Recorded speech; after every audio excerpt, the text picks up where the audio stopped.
Você está prestes a entrar em um espaço de quietude e contemplação profunda. Este é o Arquivo Sonolento, um lugar onde o tempo desacelera, onde histórias longas se desenrolam com a paciência de rios antigos, onde o conhecimento não chega como informação rápida, mas como imersão gradual. Aqui não há pressa, não há urgência artificial, não há interrupções abruptas. Apenas a voz calma da narrativa conduzindo você através de territórios vastos do pensamento e da memória humana, permitindo que sua mente encontre seu próprio ritmo, sua própria profundidade. Hoje você atravessará a história completa da Grécia Antiga, não como uma série de fatos desconectados, não como uma lista de nomes e datas a serem memorizados, mas como uma jornada contínua através de milênios de experiência humana. Você testemunhará o nascimento de ideias que ainda moldam como você pensa, verá cidades emergirem e caírem. Acompanhará o desenvolvimento de formas de arte e pensamento que se tornaram fundações da civilização ocidental. Esta não é uma corrida através da informação. É uma caminhada lenta através do tempo, onde cada passo revela novos horizontes, novas profundidades, novas conexões. Prepare seu espaço. Encontre uma posição confortável onde possa permanecer por um longo período. Diminua as luzes se desejar. Permita que as preocupações do dia se afastem gentilmente. Não há necessidade de lembrar de tudo que será dito. Não há teste ao final. Não há obrigação além de simplesmente estar presente, de permitir que a narrativa flua através de você como água calma. Algumas partes tocarão você mais profundamente que outras, alguns momentos ressoarão de formas inesperadas, e isso é perfeitamente natural. Deixe a história fazer seu trabalho silencioso em sua consciência. E agora, com a mente tranquila e o corpo em repouso, deixe que a jornada comece. Você está prestes a atravessar um tempo que não existe mais, mas que ainda pulsa nas fundações de tudo o que você conhece. Feche os olhos por um instante e imagine o azul profundo do mar Egeu ao amanhecer, quando a luz ainda hesita sobre as ondas e o mundo parece suspenso entre a noite e o dia. É nesse espaço silencioso entre o que foi e o que será que a Grécia Antiga começa a existir para você. Não como uma coleção de datas ou nomes distantes, mas como uma respiração lenta, um movimento de ideias que atravessa milênios e chega até este momento em que você ouve estas palavras. A história que você está prestes a conhecer não começa com um evento marcado no tempo, mas com uma sensação de possibilidade, com o despertar gradual de uma consciência que moldaria para sempre o modo como a humanidade pensa sobre si mesma. Antes dos templos de mármore, antes dos filósofos nas praças, antes mesmo das cidades moradas, havia apenas o movimento. Povos que se deslocavam pelas águas e pelas montanhas, carregando consigo fragmentos de línguas, memórias de deuses que ainda não tinham nomes fixos, sementes de culturas que se misturavam sob o céu aberto. A Grécia não nasceu pronta. Ela emergiu lentamente, como uma ilha que surge da névoa marítima, revelando-se aos poucos, contorno após contorno, até que sua forma se tornasse inconfundível. Você precisa compreender que a grandeza que associamos a esse lugar não foi um milagre repentino, mas o resultado de séculos de acumulação, de experimentação, de erros e recomeços. Foi a construção paciente de um mundo que aprendia a se observar e se questionar, e se transformar. No terceiro milênio antes da Era Comum, enquanto as grandes civilizações do Oriente já erguiam suas pirâmides e escreviam suas leis em tabuletas de argila, a região que hoje chamamos de Grécia ainda vivia em pequenas comunidades agrícolas, pescadoras, pastorais. Não havia ainda uma identidade coletiva. Não havia um nome que unificasse aqueles que habitavam as ilhas e a península. Havia apenas a terra áspera, as montanhas que separavam vales, o mar que conectava e isolava ao mesmo tempo. Mas foi justamente essa geografia fragmentada que criou as condições para algo extraordinário. Sem grandes planícies que permitissem a centralização do poder, sem rios navegáveis que facilitassem o controle imperial, a Grécia desenvolveu-se em pequenas unidades independentes, cada uma experimentando suas próprias formas de organização, seus próprios mitos, suas próprias leis. Essa fragmentação, que poderia ter sido uma fraqueza, tornou-se a fonte de sua maior força. A diversidade como princípio criativo. Por volta de 2500 anos antes da Era Comum, uma civilização extraordinária começava a florescer na ilha de Creta. Você pode imaginar lá como um jardim cercado pelo mar, um lugar onde palácios complexos se erguiam sem muralhas defensivas, onde a arte celebrava a natureza com uma delicadeza rara para aquele tempo. Os minoicos, como viemos a chamá-los, construíram uma sociedade que parecia viver em harmonia com o mundo ao seu redor. Seus palácios eram labirintos de corredores e pátios abertos, decorados com afrescos que mostravam golfinhos saltando nas ondas, jovens saltando sobre touros em rituais que ainda não compreendemos completamente, mulheres com vestidos elaborados que sugerem uma sofisticação social impressionante. Não sabemos exatamente como eles se organizavam politicamente. Não conseguimos decifrar completamente sua escrita, mas sabemos que dominavam o comércio marítimo, que suas embarcações alcançavam o Egito e o Levante, que eram respeitados e temidos por sua habilidade em navegar. O Palácio de Knossos, com seus milhares de cômodos e seus sistemas hidráulicos avançados, era o coração pulsante dessa civilização. Você pode caminhar mentalmente por seus corredores estreitos, sentir a frescura das paredes de pedra, observar a luz do sol filtrando-se pelos pátios internos, criando padrões de luz e sombra que mudam ao longo do dia. Era ali que o poder se concentrava, ali que os rituais aconteciam, ali que as decisões que afetavam toda a ilha eram tomadas. Mas esse poder não se manifestava através da força militar ostensiva, não havia exércitos visíveis nos afrescos, não havia celebrações de conquistas violentas. Em vez disso, havia uma celebração da vida, da beleza, da conexão com o divino através da natureza. Essa característica singular dos minoicos sugere uma visão de mundo profundamente diferente daquela que viria a dominar a Grécia continental séculos depois. Enquanto Creta florescia, na Grécia continental, algo diferente estava em gestação. Por volta de 1600 anos antes da Era Comum, guerreiros vindos do norte começavam a se estabelecer em fortalezas muradas, erguendo cidadelas em colinas elevadas, de onde podiam controlar as planícies circundantes. Esses eram os micênicos. E sua civilização seria marcada por uma estética completamente distinta da minoica. Onde os cretenses celebravam a abertura e a fluidez, os micênicos construíam muros ciclópicos, portões monumentais guardados por leões de pedra, túmulos profundos repletos de ouro e armas. Você pode sentir a diferença apenas imaginando os espaços.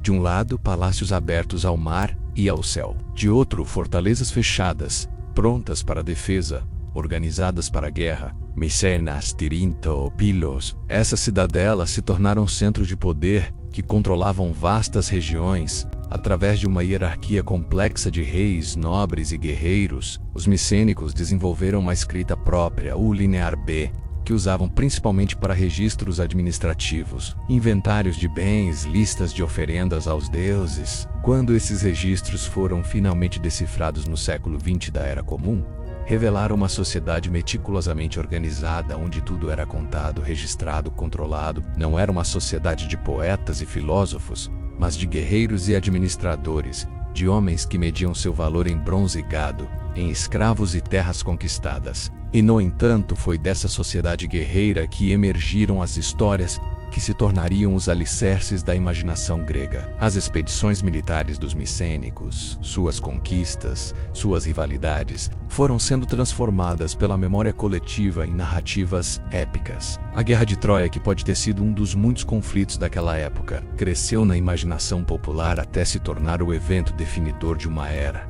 O momento em que heróis se tornaram imortais através de seus feitos. Você precisa entender que essas histórias não eram apenas entretenimento. Elas carregavam valores, ensinavam sobre honra e coragem, sobre lealdade e traição, sobre o destino e a liberdade humana. Quando, séculos depois, Homero moldou essas memórias fragmentadas na Ilíada e na Odisseia, ele estava fazendo mais do que contar uma história. Estava criando um espelho no qual os gregos poderiam se reconhecer, poderiam encontrar os contornos de sua própria identidade. Mas antes que essas histórias pudessem ser cantadas nas praças e nos banquetes, antes que pudessem se tornar a educação de uma civilização inteira, algo catastrófico aconteceu. Por volta de 1200 anos antes da Era Comum, o mundo do bronze mediterrâneo entrou em colapso. Não foi um evento único, não foi uma invasão específica que destruiu tudo de uma vez. Foi um processo complexo e ainda não completamente compreendido, uma combinação de mudanças climáticas, migrações de povos, conflitos internos, colapso de rotas comerciais. Os grandes palácios foram abandonados ou destruídos. A escrita desapareceu. As rotas comerciais que conectavam o Mediterrâneo se romperam. O que havia sido uma rede complexa de civilizações interdependentes se fragmentou em comunidades isoladas lutando pela sobrevivência. A Grécia entrou naquilo que os historiadores chamam de Idade das Trevas, um período de cerca de 400 anos sobre o qual sabemos muito pouco. Não há registros escritos, não há grandes construções, não há evidências de comércio de longa distância. A população diminuiu drasticamente. As pessoas viviam em aldeias pequenas, cultivando a terra, criando animais, mantendo-se próximas umas das outras para proteção. Foi um tempo de silêncio documental, mas não de vazio criativo. Foi nesse período obscuro que muitas das características que definiriam a Grécia clássica começaram a se formar. Sem a estrutura rígida dos palácios micênicos, sem a hierarquia centralizada que controlava tudo, as comunidades tiveram que desenvolver novas formas de organização. Foi aí que a ideia de cidadania começou a germinar. A noção de que os homens livres de uma comunidade tinham voz nas decisões que os afetavam. E foi também nesse período que os aedos, os cantores itinerantes, começaram a moldar as memórias fragmentadas da era micênica em narrativas coerentes. Eles viajavam de aldeia em aldeia, cantando sobre heróis antigos, sobre guerras lendárias, sobre deuses que interferiam nos assuntos humanos. Cada apresentação era única, adaptada à audiência, modificada pela memória e pela inspiração do momento. Essas narrativas orais circulavam, se transformavam, absorviam elementos de diferentes tradições, até que eventualmente encontrariam sua forma definitiva nas mãos de poetas geniais. Você está testemunhando, mesmo nesse período obscuro, a gestação lenta daquilo que se tornaria a literatura ocidental. Por volta de 800 anos antes da Era Comum, algo começou a mudar. A população estava crescendo novamente. O comércio estava sendo retomado. Novas técnicas agrícolas permitiam excedentes que sustentavam populações maiores. E, crucialmente, os gregos estavam redescobrindo a escrita, não o linear B dos micênicos, que havia sido esquecido, mas um alfabeto completamente novo, adaptado dos fenícios e modificado para capturar os sons específicos da língua grega.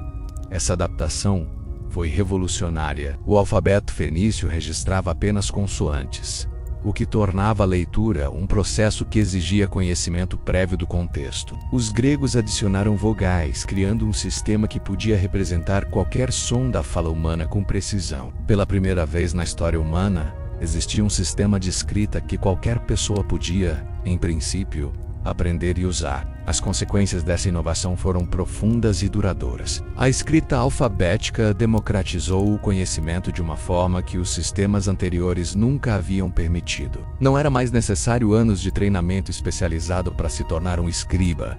Um comerciante podia registrar suas transações. Um poeta podia fixar seus versos. Um legislador podia inscrever suas leis em pedra para que todos vissem. A palavra escrita deixava de ser propriedade exclusiva de uma classe sacerdotal ou administrativa e se tornava potencialmente acessível a todos os cidadãos livres. Você está testemunhando o nascimento de uma cultura que valorizaria cada vez mais a palavra, o debate, a argumentação racional, e com o renascimento da escrita e do comércio veio também o movimento. Os gregos começaram a se espalhar pelo Mediterrâneo em uma onda de colonização que duraria séculos. Não eram conquistas imperiais organizadas por um estado centralizado. Eram expedições de grupos menores, às vezes fugindo de conflitos internos, às vezes buscando terras mais férteis, às vezes simplesmente em busca de oportunidades comerciais. Eles estabeleceram colônias na Sicília e no sul da Itália, criando aquilo que seria chamado de Magna Grécia. Fundaram cidades na costa do Mar Negro, no norte da África, na Península Ibérica. Cada uma dessas colônias mantinha laços culturais e religiosos com sua cidade, mas era politicamente independente, livre para experimentar suas próprias formas de governo, suas próprias leis. Essa dispersão geográfica teve um efeito profundo na identidade grega. Não havia um império grego, não havia um rei dos gregos, não havia uma capital que centralizasse o poder. Em vez disso, havia centenas de poleis, de cidades-estado independentes, cada uma com seu próprio caráter, suas próprias tradições, suas próprias rivalidades. Atenas e Esparta, Tebas e Corinto, Siracusa e Mileto, cada uma desenvolveu sua própria personalidade, sua própria visão do que significava ser uma comunidade. E, no entanto, apesar dessa fragmentação política, havia algo que as unia. Todas falavam variações da mesma língua. Todas veneravam os mesmos deuses nos mesmos santuários pan-helênicos. Todas se reuniam a cada 4 anos em Olímpia para celebrar os Jogos Sagrados. estabelecendo tréguas em suas guerras para que os atletas pudessem competir em paz. Essa tensão entre fragmentação política e unidade cultural seria uma das características definidoras da experiência grega. Você precisa compreender que a polis grega não era simplesmente uma cidade no sentido que você conhece hoje. Era um mundo completo, um universo de significados e pertencimentos que definia cada aspecto da vida de seus cidadãos. Quando um homem se identificava como ateniense ou espartano, não estava apenas indicando seu local de nascimento, estava declarando sua identidade mais profunda, seus valores fundamentais, sua visão de como a vida deveria ser vivida. A polis era ao mesmo tempo um território físico com suas fronteiras definidas, uma comunidade de cidadãos com direitos e deveres específicos, um sistema de leis que governava as relações entre as pessoas, e um conjunto de tradições religiosas que conectavam os vivos aos mortos e aos deuses. Viver fora da polis era quase impensável para um grego. Era ser privado de tudo que tornava a vida significativa. No coração dessa experiência estava a ágora, a praça pública que se tornaria o espaço mais característico da vida grega. Você pode imaginar lá como um amplo espaço aberto, cercado por edifícios públicos e pórticos cobertos, onde homens se reuniam diariamente não apenas para comerciar, mas para conversar, debater, tomar decisões coletivas. Era ali que as notícias circulavam, que os rumores se espalhavam, que as opiniões se formavam e se confrontavam. A ágora era o oposto do palácio fechado dos reis micênicos. Era um espaço de abertura, de transparência, onde qualquer cidadão podia, em princípio, fazer ouvir sua voz. Essa arquitetura de abertura refletia e simultaneamente moldava uma nova forma de pensar sobre o poder e a autoridade. Mas você deve entender que essa abertura tinha limites muito claros. Quando falamos de cidadãos, estamos falando de uma categoria restrita. Mulheres não eram cidadãs. Estrangeiros residentes, por mais ricos ou importantes que fossem, não eram cidadãos. Escravos, que em algumas cidades constituíam uma porção significativa da população, obviamente não eram cidadãos. A democracia grega que tanto admiramos era uma democracia de poucos, e no entanto, mesmo dentro desses limites, algo revolucionário estava acontecendo. Pela primeira vez na história humana, um grupo significativo de pessoas estava experimentando a ideia de que o poder político não precisava ser hereditário, não precisava ser monopolizado por uma elite guerreira ou sacerdotal. A ideia de que homens comuns podiam se reunir e tomar decisões coletivas sobre seu destino comum era profundamente radical. Essa experimentação política não seguiu um caminho único. Cada polis desenvolveu suas próprias respostas aos desafios de como organizar a vida coletiva. Esparta escolheu um caminho que priorizava a estabilidade militar e a igualdade espartana acima de tudo. Transformou-se em uma cidade-estado militarizada,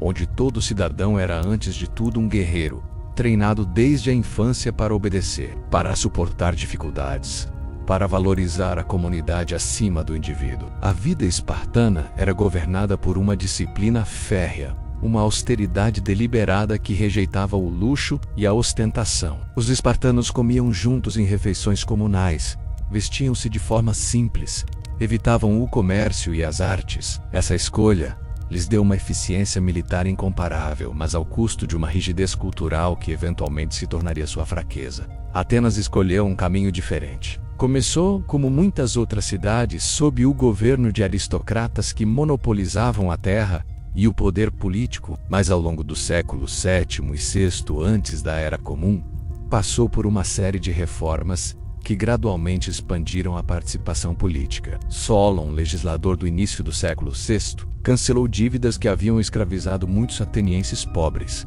e estabeleceu classes censitárias que permitiam alguma participação política baseada na riqueza, não apenas no nascimento. Clístenes, no final do mesmo século, reorganizou completamente a estrutura tribal de Atenas, criando novas divisões que quebravam os antigos laços de lealdade baseados em clãs e localidades, forçando os atenienses a se pensarem primeiro como membros da polis inteira. Essas reformas não foram concessões benevolentes de elites generosas. Foram respostas a pressões sociais intensas, a conflitos que ameaçavam rasgar a cidade. Você precisa imaginar a tensão daqueles tempos, quando camponeses empobrecidos exigiam redistribuição de terras, quando comerciantes enriquecidos exigiam voz política proporcional à sua riqueza, quando facções aristocráticas lutavam entre si pelo controle. A democracia ateniense emergiu dessas tensões não como um ideal filosófico abstrato, mas como uma solução pragmática para conflitos muito reais. E foi precisamente porque nasceu da necessidade do conflito,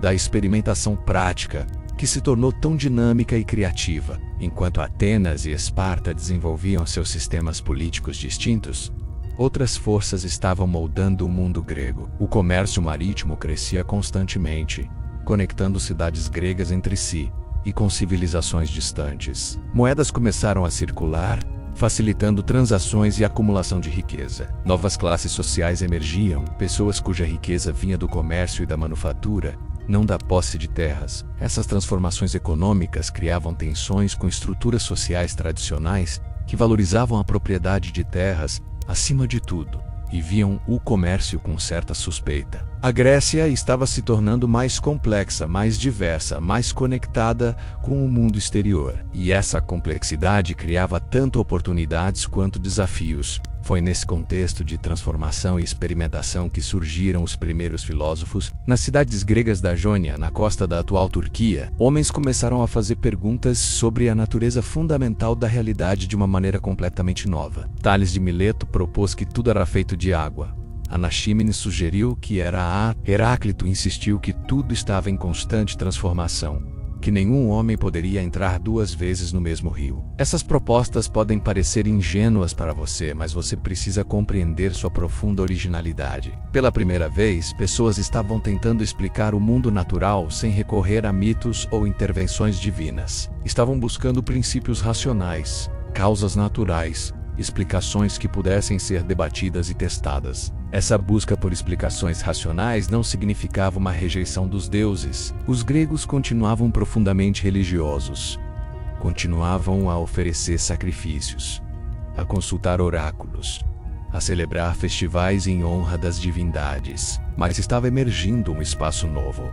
Um domínio onde a razão humana podia investigar livremente sem esperar revelações divinas. Pitágoras descobriu relações matemáticas na música e propôs que os números eram a essência de todas as coisas. Parmênides argumentou que a mudança era ilusória e que apenas o ser eterno e imutável era real. Demócrito imaginou que tudo era composto de átomos indivisíveis, movendo-se no vazio. Você está testemunhando o nascimento do pensamento científico. A ideia de que o universo opera segundo princípios compreensíveis pela mente humana. Mas enquanto filósofos especulavam sobre a natureza da realidade, eventos políticos de escala monumental estavam se aproximando. No Oriente, o Império Persa havia crescido até se tornar a maior potência que o mundo já havia visto. Sob Ciro e seus sucessores, os persas conquistaram a Babilônia, o Egito, a Anatólia. Controlavam um território que se estendia do rio Indo até o Mediterrâneo, e em 499 anos antes da Era Comum, quando as cidades gregas da Jônia se rebelaram contra o domínio persa,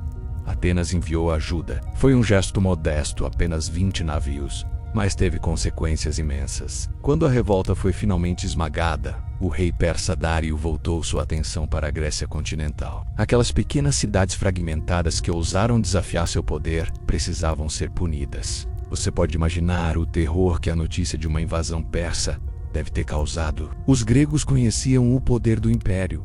Sabiam das vastas extensões de território sob seu controle, dos exércitos imensos que podia mobilizar. Em Comperaca, as cidades gregas eram minúsculas, divididas por rivalidades antigas, incapazes de ação coordenada. E, no entanto, quando a frota persa chegou à planície de Maratona em 490, os atenienses decidiram enfrentá-los. Não esperaram por aliados, não tentaram negociar, marcharam para encontrar um exército várias vezes maior que o seu, e através de táticas superiores e determinação feroz, conseguiram uma vitória improvável. A notícia da vitória foi levada a Atenas por um corredor que atravessou os 42 quilômetros entre o campo de batalha e a cidade, anunciou a vitória e caiu morto de exaustão, criando uma lenda que persiste até seus dias. Maratona foi um momento decisivo, mas não foi o fim. 10 anos depois, um novo rei persa, Xerxes, reuniu um exército de escala sem precedentes. Segundo Heródoto, que escreveria a história dessas guerras décadas depois, eram milhões de soldados. Embora esse número seja certamente exagerado, mas mesmo que fossem centenas de milhares, ainda era uma força esmagadora. Desta vez, algumas cidades gregas entenderam que precisavam se unir. Esparta, Atenas e outras formaram uma aliança rara. E foi nos desfiladeiros estreitos das Termópilas que 300 espartanos e seus aliados fizeram sua última resistência, segurando o avanço persa por dias cruciais, sacrificando-se para dar tempo às cidades gregas para se prepararem. A história das Termópilas se tornaria lendária, um símbolo de coragem contra probabilidades impossíveis. Mas foi no mar que o destino da Grécia seria realmente decidido. Temístocles, o líder ateniense, havia convencido seus concidadãos a investir na construção de uma grande frota. Quando os persas avançaram, destruindo Atenas e forçando seus habitantes a evacuarem, foi essa frota que enfrentou a marinha persa no Estreito de Salamina. Ali, em águas confinadas onde a superioridade numérica persa não podia ser totalmente empregada, os gregos conseguiram uma vitória decisiva. Xerxes assistiu da costa enquanto sua frota era destruída. No ano seguinte, o exército persa remanescente foi derrotado em Plateia. A Grécia estava salva. As consequências dessas vitórias foram profundas e duradouras. Os gregos, especialmente os atenienses, emergiram com uma confiança nova em si mesmos. Haviam derrotado o maior império do mundo. Suas instituições e sua forma de vida haviam provado sua superioridade. Atenas, em particular, transforma-se. Sob a liderança de Péricles, a cidade embarcou em um programa de construção monumental. O Pártenon e outros templos da Acrópole foram erguidos, proclamando a glória de Atenas e de sua deusa patrona. A democracia foi expandida ainda mais, permitindo que mesmo os cidadãos mais pobres participassem ativamente na política através de pagamentos por serviço público. Atenas tornou-se não apenas uma potência militar e naval, mas um centro cultural que atraía artistas, pensadores e comerciantes de todo o mundo grego. Mas essa ascensão ateniense não foi vista com bons olhos por todos. Esparta, que havia sido crucial na vitória contra a Pérsia, observava com crescente alarme o poder ateniense. Outras cidades que haviam se tornado aliadas de Atenas descobriram que essa aliança era cada vez mais compulsória, cada vez mais parecida com um império disfarçado. As tensões cresceram ao longo de décadas. Pequenos conflitos eclodiram e foram temporariamente resolvidos. Alianças se formaram e se desfizeram. E então, em 431 anos antes da Era Comum, a guerra finalmente explodiu entre Atenas e Esparta, arrastando praticamente todo o mundo grego para um ou outro lado. Seria uma guerra que duraria quase 3 décadas, que devastaria cidades inteiras, que destruiria a inocência e a confiança que haviam caracterizado a Era de Ouro. Tucídides, o historiador que viveu e lutou nessa guerra, compreendeu que estava testemunhando algo de importância fundamental. Ele escreveu sua história não como um entretenimento, mas como uma lição permanente sobre a natureza humana, sobre como o medo, a honra e o interesse moldam as ações das cidades e dos homens. A guerra entre Atenas e Esparta não foi apenas um conflito entre dois sistemas políticos diferentes, foi um confronto entre visões de mundo incompatíveis. Atenas representava a abertura, o comércio, a inovação, a democracia expansiva. Esparta representava a tradição, a estabilidade, a hierarquia, a disciplina militar. Nenhuma podia tolerar a existência da outra como potência dominante. E assim, durante quase 30 anos, a Grécia dilacerou a si mesma. Você precisa imaginar o que essa guerra significou para as pessoas comuns. Campos queimados ano após ano, colheitas destruídas sistematicamente, famílias inteiras refugiando-se atrás de muralhas enquanto exércitos inimigos devastavam suas terras. A população rural foi forçada a abandonar suas casas e se aglomerar dentro das longas muralhas que conectavam a cidade ao porto de Pireu. Superpopulação criou condições perfeitas para doenças. Uma praga devastadora varreu Atenas no segundo ano da guerra, matando talvez 1/3 da população, incluindo Péricles, o grande líder que havia guiado a cidade em sua era dourada. A confiança e o otimismo que haviam caracterizado Atenas se transformaram em paranoia e crueldade. Aliados que tentavam desertar eram punidos brutalmente. A expedição à Sicília, uma tentativa ambiciosa de conquistar Siracusa e seus recursos, terminou em desastre completo, com a destruição de uma frota inteira e a morte ou escravização de milhares de atenienses. E, no entanto, mesmo em meio a essa destruição, a cultura ateniense continuava vibrante. Os grandes dramaturgos apresentavam suas tragédias nos festivais anuais, explorando temas de destino, justiça e sofrimento humano que ressoavam profundamente com audiências que viviam essas realidades. Sófocles escreveu sobre Édipo, que tentou escapar de seu destino apenas para cumpri-lo. Eurípides questionou os valores tradicionais, mostrando deuses caprichosos e heróis moralmente ambíguos. Aristófanes ridicularizou políticos e intelectuais em comédias que ainda fazem rir hoje. E nas ruas de Atenas, um homem peculiar chamado Sócrates passava seus dias fazendo perguntas incômodas a qualquer um que quisesse conversar. Sócrates não deixou nada escrito. Tudo o que sabemos sobre ele vem de seus discípulos, especialmente Platão. E é impossível separar completamente o Sócrates histórico do personagem filosófico que Platão criou. Mas sabemos que ele desenvolveu um método distintivo de investigação, fazendo perguntas aparentemente simples que revelavam contradições no pensamento de seus interlocutores. O que é a justiça? O que é a coragem? O que é a virtude? Ele afirmava não saber as respostas, apenas estar buscando-as, mas através de suas perguntas destruía as certezas confortáveis de políticos e sofistas. Essa prática não o tornou popular entre os poderosos. Quando Atenas finalmente se rendeu a Esparta em 404 anos antes da Era Comum, a cidade estava exausta, humilhada, procurando culpados. Sócrates, com suas perguntas constantes e sua associação com figuras que haviam traído Atenas, tornou-se um alvo conveniente. O julgamento e execução de Sócrates em 399 anos, antes da Era Comum, marcou um momento crucial na história do pensamento. Acusado de corromper a juventude e de impiedade, ele foi condenado à morte por um júri de seus concidadãos. Poderia ter fugido, seus amigos haviam arranjado tudo, mas escolheu ficar e beber a cicuta, argumentando que um cidadão deve obedecer às leis de sua cidade mesmo quando essas leis são injustas. Sua morte transformou-o em mártir da filosofia, e seu discípulo Platão dedicaria o resto de sua vida a preservar seus ensinamentos e desenvolver suas próprias visões filosóficas elaboradas. A academia que Platão fundou em Atenas se tornaria o primeiro instituto de educação superior duradouro do mundo ocidental, funcionando por quase 900 anos. Mas enquanto filósofos debatiam em Atenas, o equilíbrio de poder no mundo grego estava mudando novamente. Esparta havia vencido a guerra, mas descobriu que dominar a Grécia era muito diferente de derrotá-la militarmente. Suas tentativas de impor sua vontade geraram resistência. Tebas emergiu como uma nova potência, derrotando Esparta em batalhas que quebram o mito da invencibilidade espartana. As cidades gregas continuavam lutando entre si, exaurindo-se em conflitos intermináveis. E enquanto isso, no norte, na região semibárbara da Macedônia, um rei astuto chamado Filipe estava observando, aprendendo, preparando-se. Ele reorganizou o exército macedônio,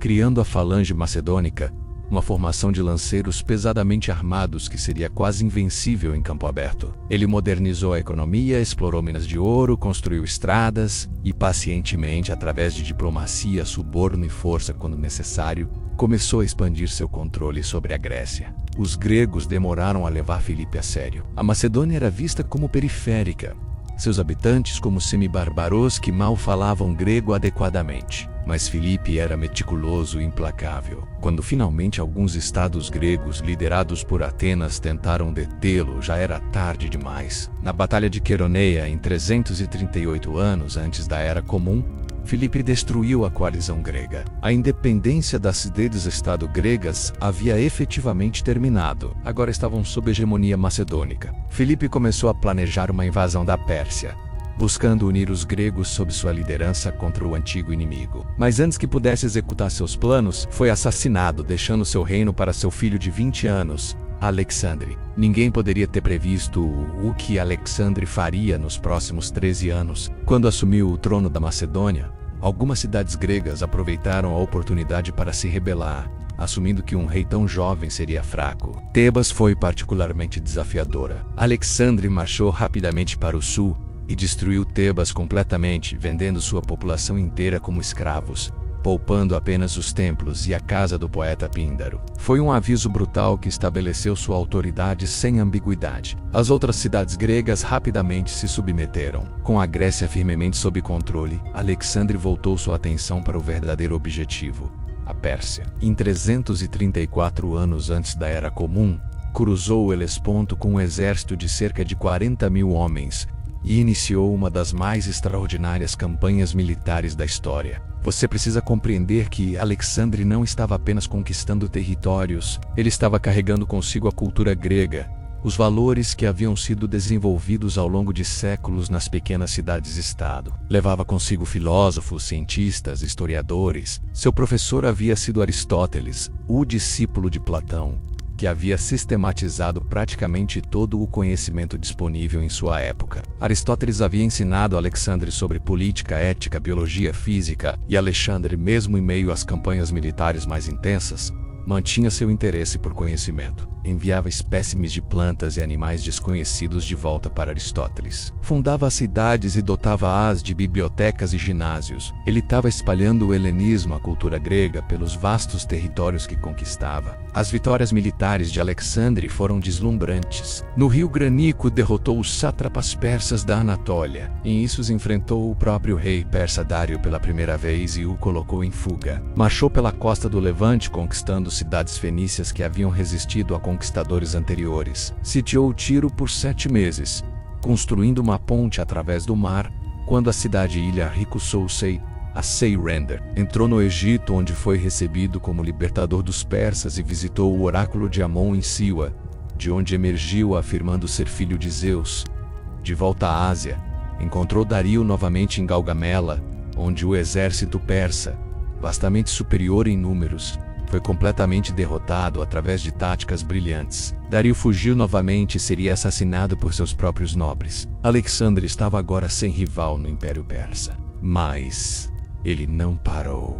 Atravessou as vastas extensões da Ásia Central, perseguindo rebeldes, subjugando satrapias, fundando mais cidades que levavam seu nome. Cruzou o Hindu-Kush e invadiu a Índia, derrotando o rei Poro em uma batalha épica envolvendo elefantes de guerra. Foi somente quando seu exército, exausto após anos de campanha contínua, recusou-se a marchar mais para o leste que Alexandre finalmente voltou. Você precisa imaginar a escala dessa jornada.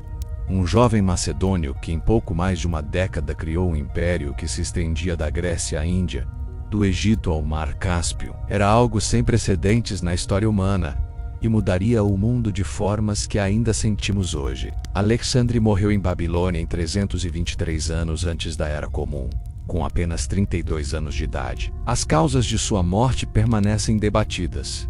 Pode ter sido febre, pode ter sido envenenamento. Não havia um sucessor claro, não havia um plano para o que aconteceria após sua morte. Seu império imediatamente começou a se fragmentar enquanto seus generais lutavam pelo controle. Décadas de guerras entre os sucessores, os de Adosh, finalmente resultaram na divisão do império em vários reinos helenísticos. A dinastia ptolemaica governaria o Egito de Alexandria. A dinastia Seleucida controlaria a maior parte do antigo Império Persa. Os Antigônidas governariam a Macedônia e tentariam controlar a Grécia. Eram reinos gregos em terras não gregas, governados por dinastias macedônias que mantinham o grego como língua da administração e cultura. Essa fusão de culturas grega e oriental criou algo novo, o que chamamos de civilização helenística. Não era mais a Grécia das pequenas cidades-estado independentes.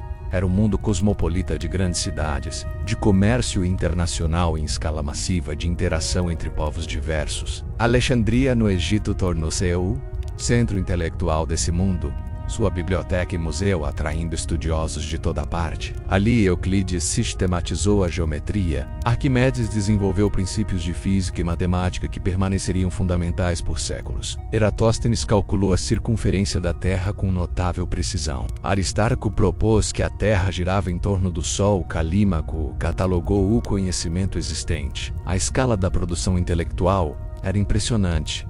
Embora grande parte tenha se perdido quando a biblioteca foi eventualmente destruída, a filosofia também se transformou neste novo mundo. As questões que haviam preocupado Platão e Aristóteles sobre a melhor forma de governo para uma cidade-estado pareciam menos relevantes em um mundo de grandes reinos, governados por monarcas absolutos. Novas escolas filosóficas emergiram, focando mais em como um indivíduo deveria viver em um mundo que ele não podia controlar. Os estoicos ensinavam a aceitação do destino e o controle das emoções. Os epicuristas buscavam uma vida de prazer moderado e liberdade do medo. Os cínicos rejeitavam as convenções sociais e buscavam viver de acordo com a natureza. Essas filosofias ofereciam guias práticos para a vida, não sistemas metafísicos elaborados, e encontraram audiências amplas em um mundo que parecia cada vez mais complexo e incontrolável. Enquanto os reinos helenísticos floresciam no Oriente, uma nova potência estava crescendo silenciosamente no Ocidente. Roma havia começado como uma pequena cidade-estado na Península Itálica, não muito diferente das cidades gregas em suas origens. Mas os romanos desenvolveram algo que os gregos nunca conseguiram: a capacidade de incorporar povos conquistados em seu sistema, de transformar inimigos em aliados e eventualmente em cidadãos. Através de uma combinação de força militar, diplomacia astuta e flexibilidade pragmática, Roma gradualmente dominou toda a Itália, e então começou a olhar além, para a Sicília, onde entrou em conflito com Cartago, a grande potência comercial do Mediterrâneo Ocidental. As guerras púnicas que se seguiram foram brutais e prolongadas, mas Roma emergiu vitoriosa, tornando-se a potência dominante do Mediterrâneo Ocidental. Os gregos inicialmente não levaram Roma muito a sério. Era vista como uma cidade de soldados camponeses, sem refinamento cultural, sem filosofia ou arte dignas de nota. Mas essa percepção mudaria rapidamente quando Roma voltou sua atenção para o leste. Os reinos helenísticos, enfraquecidos por gerações de conflitos internos e intrigas dinásticas, não puderam resistir à máquina militar romana. Filipe V da Macedônia foi derrotado. Seu filho Perseu também. A Macedônia foi inicialmente reduzida a um reino cliente e eventualmente anexada como província romana. O reino Seleucida foi fragmentado e reduzido. E em 146 anos antes da Era Comum, quando Corinto liderou uma revolta desesperada contra o domínio romano, a cidade foi completamente destruída. Seus tesouros levados para Roma. Sua população vendida como escravos. Era um eco do que Alexandre havia feito com Tebas, mas desta vez os gregos estavam do lado receptor. O último dos grandes reinos helenísticos a cair foi o Egito.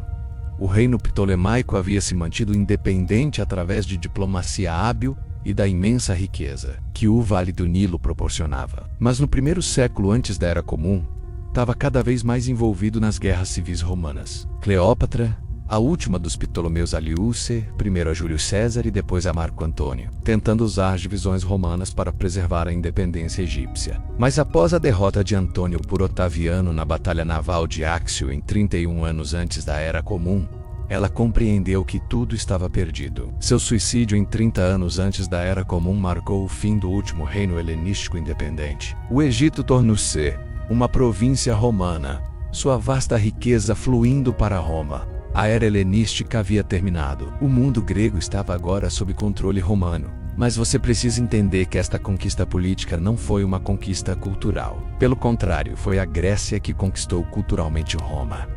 Os romanos ficaram fascinados pela cultura grega, por sua filosofia, sua literatura, sua arte. Famílias ricas romanas contratavam tutores gregos para seus filhos.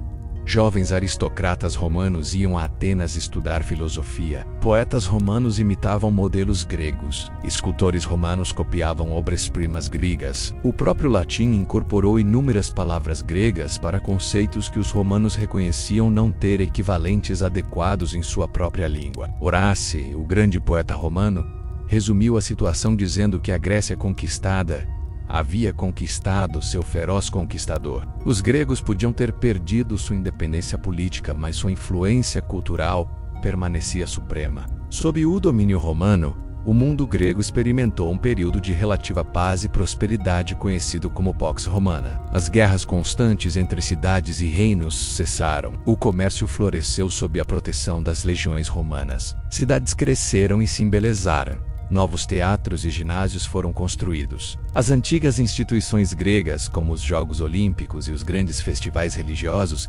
continuaram sob patronato romano. A língua grega permaneceu a língua franca do Mediterrâneo Oriental, usada para comércio, administração e cultura. Mesmo em Roma, pessoas educadas eram esperadas a serem bilíngues, fluentes tanto em latim quanto em grego. O Novo Testamento, por exemplo, seria escrito em grego, não em aramaico ou hebraico, porque o grego era a língua que alcançava a audiência mais ampla. Atenas, embora não mais uma potência política, manteve seu prestígio como centro intelectual. Suas escolas filosóficas continuavam atraindo estudantes de todo o império. O estoicismo, em particular, encontrou solo fértil em Roma, onde sua ênfase no dever, na autodisciplina e na aceitação do destino ressoava com os valores romanos tradicionais. Marco Aurélio, que governaria como imperador romano no segundo século da Era Comum, escreveria suas meditações filosóficas em grego, refletindo profundamente sobre princípios estoicos mesmo enquanto comandava exércitos nas fronteiras do Império. Epicteto, um ex-escravo que se tornou um dos mais influentes professores estoicos,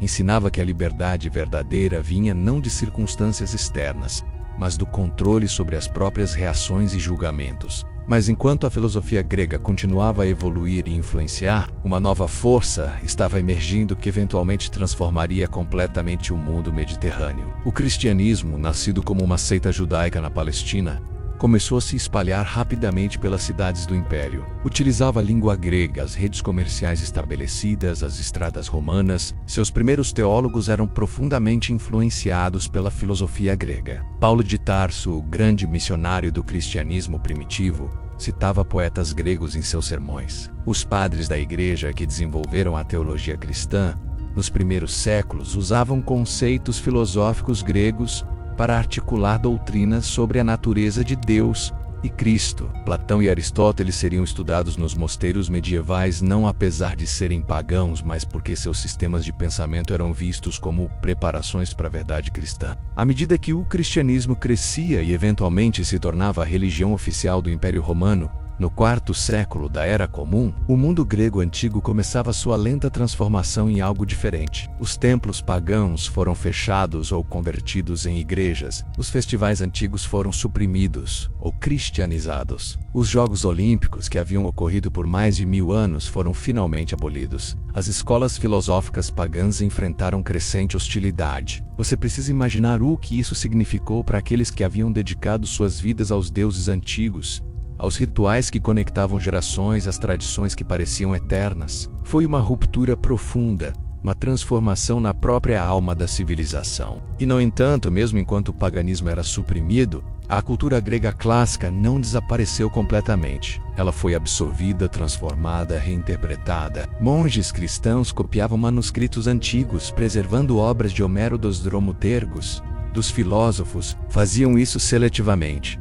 É verdade, preservando o que consideravam compatível com o cristianismo ou útil para a educação. Muitas obras se perderam, especialmente aquelas consideradas moralmente perigosas ou demasiadamente pagãs, mas o suficiente foi preservado para que a continuidade não fosse completamente quebrada. Basílio de Cesareia, um dos grandes padres da Igreja, escreveu um tratado sobre como os jovens cristãos deveriam ler a literatura grega clássica, argumentando que ela continha verdades valiosas se lida com discernimento. No quinto século da Era Comum, o Império Romano do Ocidente entrou em colapso sob as invasões de povos germânicos. Roma foi saqueada múltiplas vezes. O controle imperial fragmentou-se em reinos germânicos. Mas no Oriente, a metade grega do Império sobreviveu. Constantinopla, a cidade que Constantino havia fundado no local da antiga Bizâncio, tornou-se o centro de um império que se via como a continuação direta de Roma. Seus habitantes chamavam a si mesmos de romanos, embora falassem grego. Mantinham as tradições legais romanas, mas eram profundamente gregos em cultura e língua. Este império que chamamos de bizantino, embora eles mesmos nunca usassem esse termo, preservaria e transmitiria a herança grega por mais 1000 anos. Em Constantinopla, a cultura grega clássica e o cristianismo ortodoxo se fundiram em uma síntese única. Estudiosos bizantinos copiavam e comentavam textos antigos. A Universidade de Constantinopla ensinava retórica, filosofia e ciências, usando textos clássicos. A língua grega permaneceu viva, evoluindo continuamente, mas mantendo conexão com suas formas antigas. Quando você lê os textos bizantinos, encontra autores que citam Homero e os evangelhos com igual fluência, que debatem Platão e os padres da Igreja, que veem a si mesmos como herdeiros de uma tradição ininterrupta que se estendia de Atenas antiga até seu próprio tempo. Era uma visão não completamente precisa, pois muito havia mudado, mas continha verdade suficiente para manter a chama acesa. Enquanto isso, No mundo islâmico que havia emergido no sétimo século e rapidamente conquistado vastas extensões do antigo mundo helenístico, a filosofia e ciência gregas encontraram novos admiradores. Estudiosos muçulmanos traduziram Aristóteles, Platão, Euclides, Ptolomeu e muitos outros para o árabe. Não apenas traduziram, mas comentaram, expandiram, desenvolveram. Avicena e Averroes produziram interpretações de Aristóteles que seriam profundamente influentes. Al-Farabi tentou harmonizar a filosofia grega com o Islã. Al-Khwarizmi desenvolveu a álgebra usando fundamentos gregos de matemática. A medicina islâmica base-se fortemente em Galeno e Hipócrates. Através do mundo islâmico, o conhecimento grego foi preservado, desenvolvido e eventualmente retransmitido à Europa Ocidental. Na Europa Ocidental medieval, durante os séculos que chamamos de Idade das Trevas, o conhecimento do grego havia praticamente desaparecido. A maior parte da filosofia grega conhecida vinha através de traduções latinas, fragmentárias ou resumos. Platão era conhecido principalmente através de um diálogo, o Timeu, em tradução parcial. Aristóteles era conhecido de forma muito limitada, mas a partir do século XII, começou um renascimento. Textos gregos preservados no mundo islâmico começaram a ser traduzidos do árabe para o latim. Estudiosos viajavam à Espanha e à Sicília, onde as culturas cristã e islâmica se encontravam, procurando por textos. A redescoberta de Aristóteles em particular teve um impacto revolucionário. Tomás de Aquino construiria toda a sua teologia incorporando a filosofia aristotélica. As universidades medievais organizariam seus currículos em torno dos textos gregos recém-disponíveis. Mas foi no século XV que a Grécia Antiga experimentou seu verdadeiro renascimento na consciência europeia. Em 1453, Constantinopla finalmente caiu para os turcos otomanos, após resistir por mais de 1000 anos, como bastião da cristandade oriental. Estudiosos bizantinos fugiram para o oeste, levando consigo manuscritos preciosos. Na Itália, onde movimentos humanísticos já estavam redescobrindo a antiguidade clássica, esses refugiados foram recebidos com entusiasmo. Ensinaram grego, compartilharam textos, inspiraram uma geração de estudiosos. Pela primeira vez em séculos, europeus ocidentais podiam ler Homero, os dramaturgos, os historiadores, os filósofos em suas línguas originais, não através de traduções ou resumos. O impacto dessa redescoberta foi transformador. Humanistas como Erasmo mergulharam no estudo do grego, traduzindo o Novo Testamento diretamente do original grego em vez de confiar na Vulgata Latina. Essa capacidade de retornar às fontes originais alimentou debates teológicos que contribuíram para a Reforma Protestante. Artistas do Renascimento estudaram esculturas gregas e incorporaram proporções e ideais clássicos em suas obras. Arquitetos reviveram formas clássicas, criando edifícios que ecoavam templos antigos. Dramaturgos imitaram as estruturas das tragédias gregas. Filósofos debateram Platão versus Aristóteles com nova sofisticação. A Grécia Antiga tornou-se novamente um modelo vivo, não apenas uma memória distante. Nos séculos que se seguiram, a influência grega permeou cada aspecto da cultura europeia. O iluminismo do século XVIII olhava para a Grécia Antiga como exemplo de racionalidade e investigação livre. Filósofos como Kant e Hegel engodivavam-se profundamente com o pensamento grego. Os fundadores da democracia americana estudavam Atenas e Esparta, tentando aprender com seus sucessos e fracassos. As revoluções francesa e americana invocavam ideais clássicos. No século XIX, o estudo da Grécia Antiga tornou-se central na educação de qualquer pessoa considerada culta. Estudantes memorizavam versos de Homero, traduziam Tucídides, debatiam os diálogos de Platão. A própria Grécia moderna, quando finalmente conquistou sua independência do Império Otomano em 1829, definiu-se conscientemente como herdeira da Grécia clássica, adotando símbolos e referências que conectavam o novo Estado ao passado glorioso. Mas você precisa entender que essa redescoberta e celebração da Grécia Antiga nem sempre foi historicamente precisa. Os europeus frequentemente projetavam seus próprios valores e preocupações sobre a antiguidade. Idealizavam a democracia ateniense enquanto ignoravam suas limitações. Romantizavam a arte e a arquitetura gregas, não percebendo que as estátuas de mármore branco que admiravam haviam originalmente sido pintadas em cores vivas. Criavam uma imagem da Grécia Antiga como racional, ordenada, apolínea, minimizando os aspectos dionisíacos, místicos e racionais que também faziam parte da experiência grega. Nietzsche, no final do século XIX, desafiaria essas interpretações confortáveis, insistindo que a grandeza grega vinha precisamente de sua capacidade de abraçar contradições, de olhar para o abismo do sofrimento e da irracionalidade, e ainda assim criar beleza. O século XX trouxe novas ferramentas e perspectivas para o estudo da Grécia Antiga. A arqueologia científica revelou camadas de história que os textos sozinhos não podiam capturar. As escavações de Chilemon em Troia e Micenas, embora às vezes destrutivas pelos padrões modernos, provaram que havia realidade histórica por trás dos mitos homéricos. A decifração do linear B por Ventris em 1952 revelou que os micênicos falavam uma forma primitiva de grego, conectando a Idade do Bronze à Grécia Clássica de maneiras antes não imaginadas. Novas metodologias de história social começaram a examinar não apenas grandes homens e eventos, mas a vida cotidiana de pessoas comuns, o papel das mulheres, a experiência dos escravos, as estruturas econômicas que sustentavam a cultura. E enquanto estudiosos continuavam a investigar e reinterpretar a Grécia Antiga, sua influência no mundo moderno permanecia profunda. Os princípios da democracia ateniense, embora adaptados e expandidos, ainda ressoavam em debates políticos contemporâneos. A tragédia grega continuava sendo encenada, suas explorações de destino, responsabilidade moral e sofrimento humano ainda relevantes. A filosofia socrática de questionamento crítico permanecia fundamental para a educação. Os métodos científicos de observação e raciocínio lógico desenvolvidos por Aristóteles e seus sucessores formavam a base do pensamento científico moderno. A própria ideia de que a história humana é digna de estudo cuidadoso, de que eventos passados podem nos ensinar sobre o presente, vem de Heródoto e Tucídides. Você está agora no século XXI, separado da Grécia Clássica por mais de 2.400 anos, e no entanto a distância não parece tão grande. Quando você debate ética, está participando de conversas iniciadas por Sócrates. Quando você vai ao teatro, está experimentando uma forma de arte inventada em Atenas. Quando você vota em uma eleição, está exercendo um princípio primeiro experimentado naquela pequena cidade na Ática.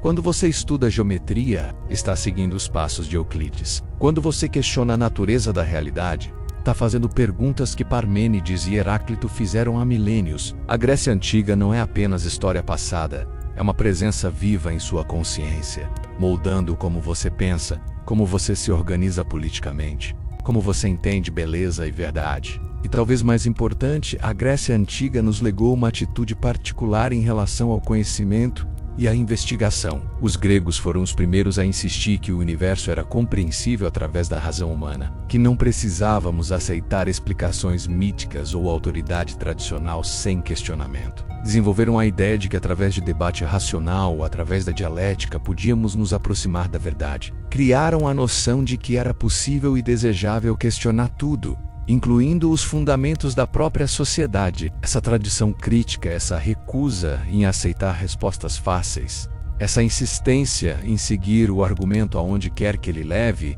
é talvez o legado mais duradouro da Grécia Antiga. É incômodo, é desestabilizador, mas é também libertador. A jornada que você percorreu através destes milênios revela algo fundamental sobre a natureza da civilização humana. A Grécia Antiga não foi um fenômeno isolado, uma explosão inexplicável de genialidade que surgiu do nada e desapareceu sem deixar rastros. Foi o resultado de processos lentos de acumulação cultural, de empréstimos de civilizações vizinhas, de experimentação constante, de fracassos e recomeços. Os gregos aprenderam o alfabeto dos fenícios e o transformaram. Absorveram conhecimento matemático e astronômico do Egito e da Babilônia e o desenvolveram. Observaram as estruturas políticas de seus vizinhos e criaram alternativas. Não inventaram tudo do zero, mas tiveram a singular capacidade de pegar elementos diversos e sintetizá-los em algo novo e extraordinariamente criativo. E você precisa reconhecer também as limitações e contradições dessa civilização que tanto admiramos. A Grécia Antiga era profundamente patriarcal, confinando mulheres em grande parte à esfera doméstica, negando-lhes participação política e intelectual. Era uma sociedade escravista, onde uma porção significativa da população vivia em completa subordinação,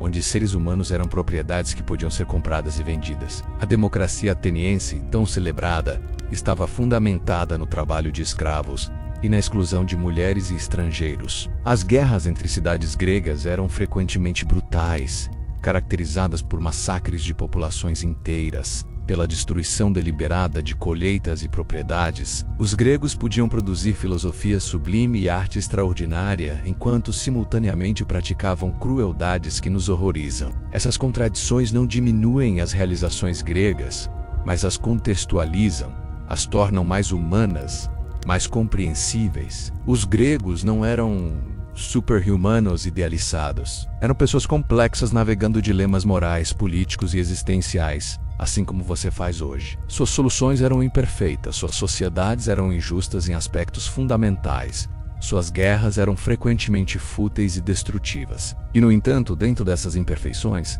criaram espaços onde o pensamento podia florescer, onde questões fundamentais sobre justiça, verdade, beleza e significado podiam ser exploradas com profundidade sem precedentes. Essa combinação de falibilidade humana e aspiração transcendente é talvez o que os torna tão relevantes, tão reconhecíveis através dos séculos. Quando você olha para as ruínas que permanecem hoje, os templos parcialmente destruídos, as colunas quebradas, as inscrições desgastadas pelo tempo, está vendo apenas fragmentos de um mundo que foi vibrante e completo. A maior parte da cultura grega antiga se perdeu irreversivelmente. Das peças teatrais escritas por Ésquilo, Sófocles e Eurípides, apenas uma pequena fração sobreviveu. Da vasta produção filosófica, muitos textos existem apenas em fragmentos citados por autores posteriores. Das pinturas que decoravam templos e edifícios públicos, praticamente nada resta, além de descrições textuais. Da música que acompanhava poesia e drama,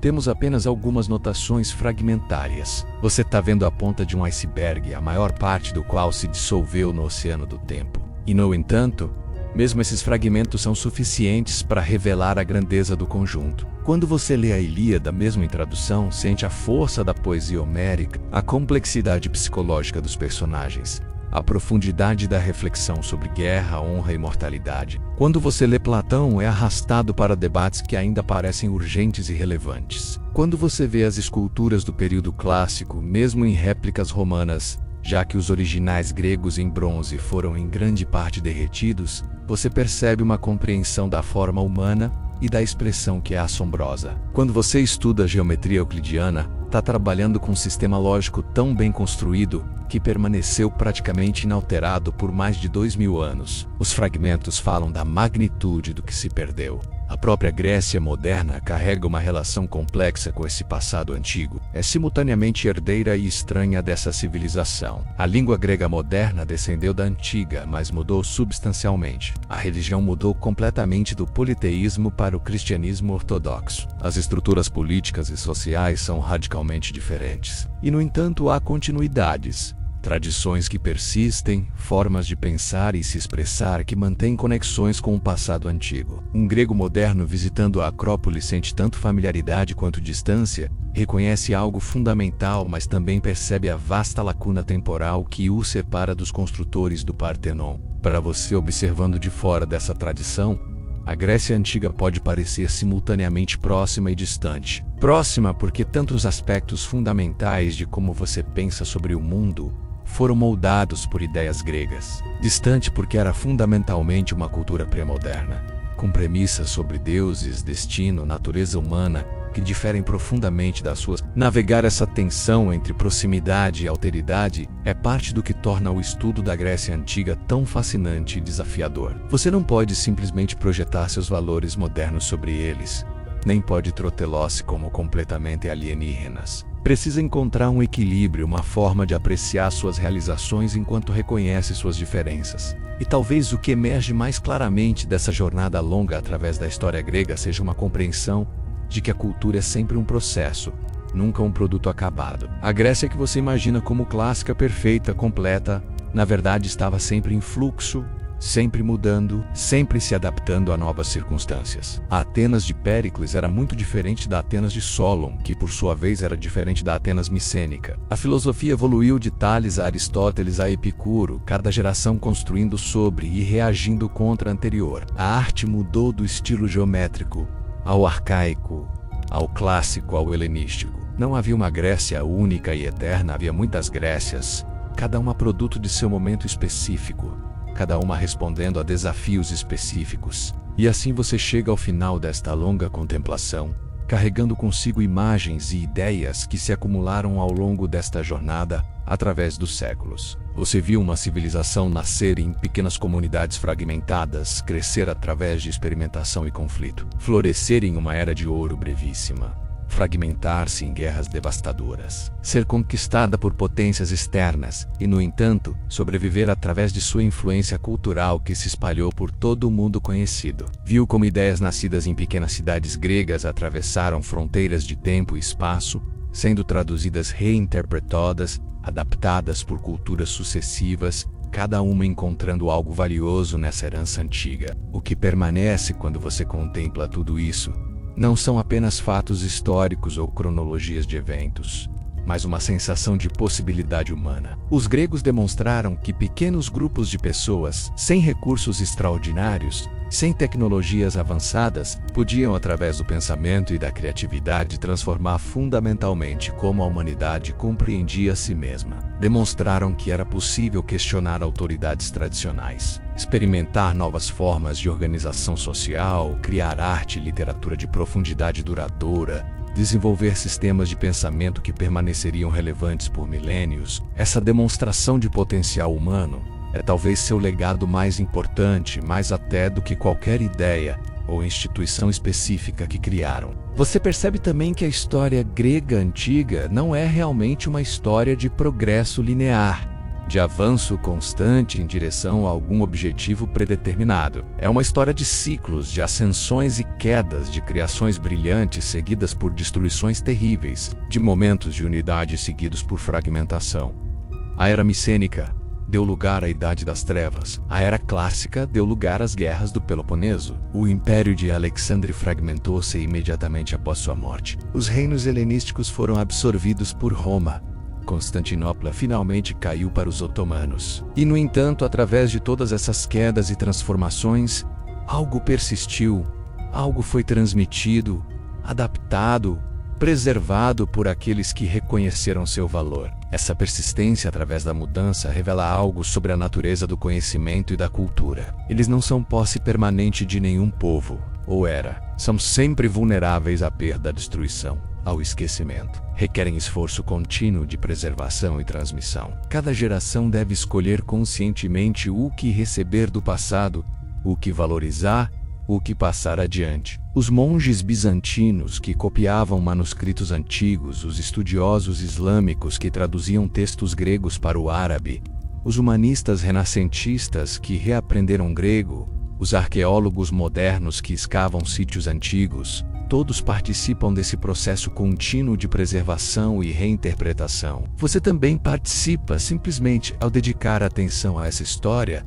ao permitir que ela molde sua compreensão do mundo. E talvez o que essa história longa ensina mais profundamente é sobre a importância do questionamento, da investigação crítica, da disposição de examinar premissas fundamentais. Os gregos nos legaram não respostas definitivas, mas métodos de investigação, formas de fazer perguntas, tradições de debate e argumentação racional. Legaram-nos a noção de que nenhuma autoridade está além do questionamento, que nenhuma crença está além do exame, que através da razão e do diálogo podemos nos aproximar da verdade mesmo que nunca a alcancemos completamente. Essa tradição crítica é incômoda, frequentemente perturbadora, mas é também essencial para qualquer sociedade que aspire a ser justa e verdadeira. Quando você se afasta agora desta contemplação longa, carrega consigo não apenas conhecimento sobre eventos passados, mas uma conexão renovada com uma tradição de pensamento que atravessa milênios. As questões que Sócrates fez nas ruas de Atenas sobre justiça e virtude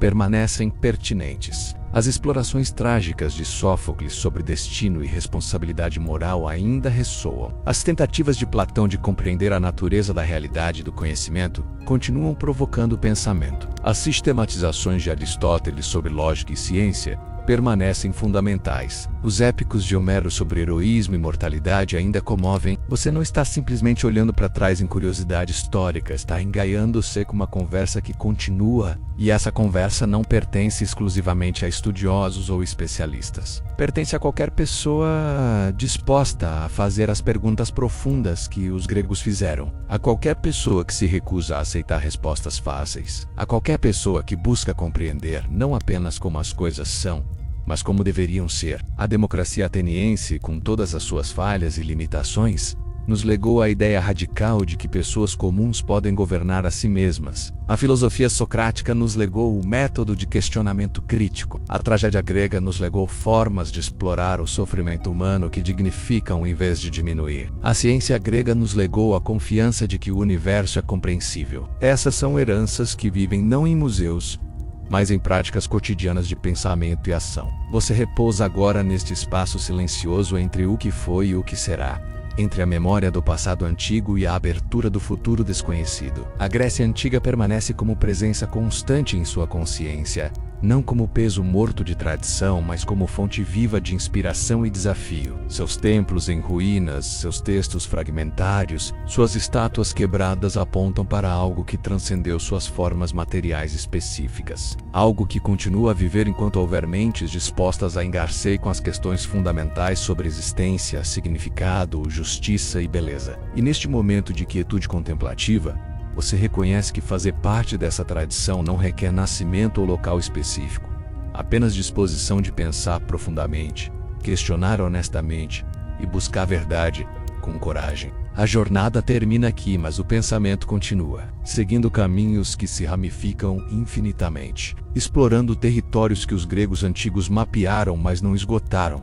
fazendo perguntas que cada era deve responder novamente para si mesma. Se você encontrou valor nesta contemplação longa, se sentiu conexão com essa tradição antiga que ainda pulsa através dos séculos, talvez deseje retornar, revisitar esses temas em maior profundidade, explorar aspectos específicos que apenas tocamos brevemente. A história da Grécia Antiga é inesgotável, sempre revelando novas camadas de significado a cada novo olhar, sempre oferecendo novas perspectivas para aqueles dispostos a dedicar tempo e atenção. E assim, com gratidão silenciosa pela jornada compartilhada, pela atenção oferecida, pelo espaço contemplativo criado juntos, este relato encontra seu repouso natural, deixando você em paz com seus pensamentos, em silêncio com suas reflexões, em continuidade com uma tradição que não conhece fim verdadeiro.